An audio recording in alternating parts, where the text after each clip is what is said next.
5 interesting facts about Amazon forest. Point number 1. Amazon అరణ్యం మన భూమికి ఊపిరి అందించే ఒక అద్భుత ప్రదేశం. ఇది ప్రకృతి యొక్క అద్భుతమైన కానుక. ప్రపంచంలోనే అతిపెద్ద ఉష్ణమండల అరణ్యం. ఇక్కడ మనం చూసే ప్రతి చెట్టు, ప్రతి నది, ప్రతి జీవి ఈ గ్రహానికి అత్యవసరమైన భాగాలు. ఈ అద్భుతమైన అరణ్యం దాదాపు 55 లక్షల చదరపు కిలోమీటర్ల విస్తీర్ణంలో ఉంది. ఇది Brazil, Peru, Colombia, Venezuela, Guyana, Suriname, French Guiana సహా 9 దేశాలకు విస్తరించి ఉంది. Point number 2. అమెజాన్ నది ఈ అరణ్యానికి హృదయంగా ఉంది. ఇది ప్రపంచంలోనే 2వ పెద్దదైన నది. దాదాపు 6400 కిలోమీటర్లు. ఈ నదికి 1100కు పైగా ఉపనదులు కలిగి ఉన్నది. ఇది భూమిపైన 20% తీపి నీటిని అందించే అతిపెద్ద నీటి మూలం. Point number 3. అమెజాన్లో ప్రపంచంలోని అత్యధిక జీవ వైవిధ్యం ఉంది. ఇక్కడ 40,000 రకాల మొక్కల జాతులు, 4,000 రకాల పక్షుల జాతులు, 4,000 రకాల జంతు జాతులు, 2.5 లక్షల కీటక జాతులు ఉన్నాయి. దీనివల్ల దీన్ని ప్రకృతి యొక్క మహావనరుల నిలయం అని కూడా అంటారు.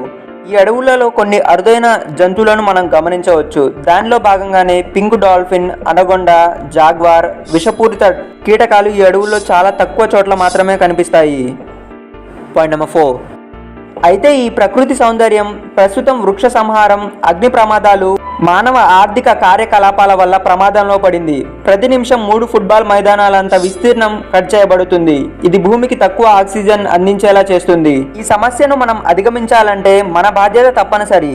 మనం తీసుకోవాల్సిన కొన్ని జాగ్రత్తలు: కాగితం మరియు చెక్క ఉత్పత్తులను తక్కువగా ఉపయోగించడం, పర్యావరణ రహిత జీవన శైలిని అవలంబించడం, వన్యప్రాణాలను కాపాడేటటువంటి సంస్థలకు మద్దతు ఇవ్వడం. ఇవి చేయడం ద్వారా మనం ఈ ఫారెస్ట్ని కాపాడుకోగలుగుతాం. Point number 5. సహారా ఎడారి మరియు అమెజాన్ అరణ్యం మధ్య సంబంధం. సహారా ఎడారిలోని బాగా పత్తి ప్రాంతం నుండి భారీగా మినరల్స్ మరియు పోషకాలు గాలిలోకి లేచిపోతాయి. వీటిని గాలులు పట్టుకొని అట్లాంటిక్ మహాసముద్రం దాటి అమెజాన్ అరణ్యానికి చేర్చుతాయి. సహారా ఎడారిలోని ధూళిలో ఎక్కువగా ఫాస్ఫరస్, నత్రజన్, పొటాషియం వంటి పోషకాలు ఉంటాయి. ఇవి అమెజాన్ అడవులకు సహజ సర్వసిద్ధమైన ఎరువులుగా పనిచేస్తాయి. పచ్చదనాన్ని కాపాడడానికి సహాయపడతాయి. సాహెల్ ప్రాంతం నుండి వచ్చే ట్రేడ్ విండ్స్ ఈ ధూళిని అమెజాన్ వరకు తీసుకువెళ్తాయి. ఇది ఇక్కడి నేల భూసారాన్ని మెరుగుపరిచే ప్రక్రియలో కీలక పాత్ర పోషిస్తుంది. ఒకవేళ సహారా ఎడారి నుండి వచ్చే ధూళి లేకపోతే అమెజాన్ అడవికి అవసరమైన పోషకాలు తగ్గిపోతాయి. సహారా ఎడారి వల్లే అమెజాన్ అరణ్యంలో జీవ వైవిధ్యం మెరుగుపడుతుంది.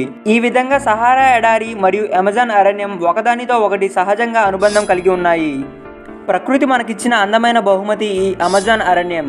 దీన్ని కాపాడుకోవడం మన బాధ్యత. మన భవిష్యత్ తరాలకు ఈ ప్రకృతి అందాలను అందించాలంటే మనం ఇప్పుడు స్పందించాలి. మన భవిష్యత్తు మన చేతుల్లో ఉంది. ప్రకృతి రక్షణ కోసం నేడు మొదలు పెడదాం. ఈ అమెజాన్ అరణ్యం గురించి మీ అభిప్రాయాలను కామెంట్ రూపంలో తెలపండి. మనం ప్రకృతి పరిరక్షణ కోసం ఏం చేయాలో మీ ఆలోచనల్ని పంచుకోండి. ఇప్పటి వరకు మన ఛానల్ని సబ్స్క్రైబ్ చేసి ఉండకపోతే ప్లీజ్ సబ్స్క్రైబ్ చేసి మీ స్నేహితులతో షేర్ చేయండి. Thank you for watching this video.